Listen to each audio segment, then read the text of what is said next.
This is Melissa, artist in residence here at Imagine, and today I'm going to be making a simple card using a number of my favorite Imagine and Tsukaneko products. I've actually flipped my craft mat upside down to use the gridded panel, and I'm taking a piece of watercolor paper, Canson watercolor paper, and I'm adhering it to my craft mat. Now I've lined the top edge, the bottom edge, and the left-hand side to the grid, and I'm actually blocking off just a quarter, or I'm sorry, not a quarter, but a block on each top and bottom and both sides. You can see my right-hand side is in the middle of a square, so I just make sure that it's lined up in the middle. And I'm going to speed up the video a little bit, but you can see that I'm taking these squares and just doing one block width of tape on that piece of watercolor paper. And then once that is adhered down in the proper position, I'm going to take my craft tool and kind of burnish that tape into the paper so that I don't get too much linkage of my irresistibles.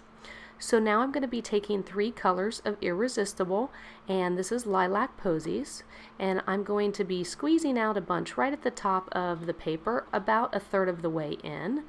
And then I'll also be taking gold and putting that in the middle, just to about until there's about 1/3 of the paper left.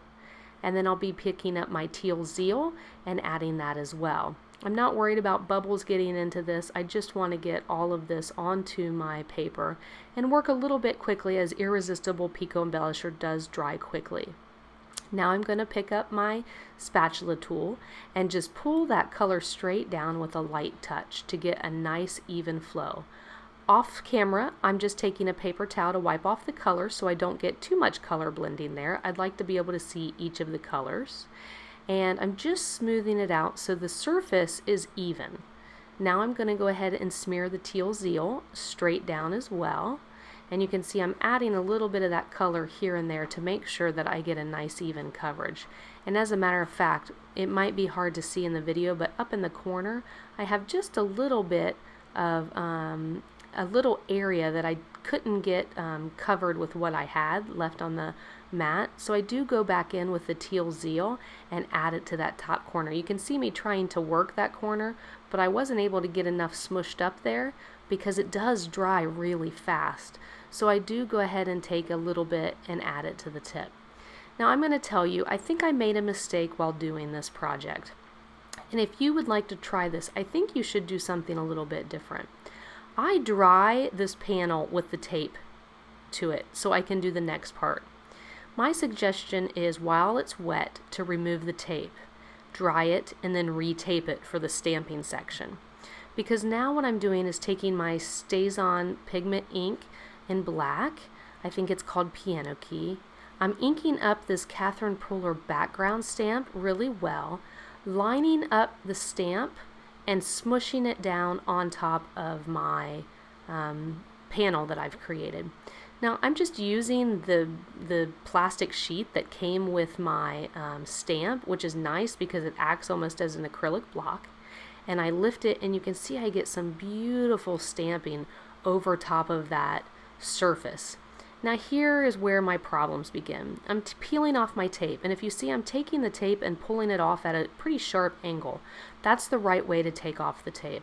However, irresistible is almost plastic-like when it dries, and when that tape is attached to that paper with that plasticky kind of irresistible, it does rip the paper a little bit. If you pull it off while the irresistible is wet, you won't have any problems. And as a matter of fact, I show you another panel that works better that I did after this one. So you can see I get quite a bit of tearing right there because it dried onto, the tape basically dried onto the paper. So I'm showing here that rip. So what I'm going to do is cut down this panel and add it to another white background, because I do want to add a stamp on top of this, and I do not like that edge. So here you can see I've got it taped down to another background. And here are some of the other examples that I did using this technique, and you can see that one looks a little bit better, and it's because the tape excuse me, the tape was taken off while it was still wet. So now I'm going to take a beautiful little Lavinia fairy and put it into a stamping platform, and in this case I'm using a Misty. pushing that down and then taking the same StazOn Pigment ink, pigment solvent ink, and inking up my stamp and stamping it onto my card background. The great thing about StazOn is even though that surface is a little bit plastic-like and slick from the irRESISTible, it stamps perfectly well and won't smear. So I push that down, and as a matter of fact, I ink it up one more time and push it down again because I want really good coverage of the fairy over that background that I've created. Now, because I had to add the panel to another piece of paper, which I didn't want to do, but because it tore, I had to do that. I do get some edges that are unfinished, but this is an easy fix. I simply take a Sharpie pen or some kind of fine-tipped black pen and fill in those edges with that Sharpie. And you can see the stamp looks complete then.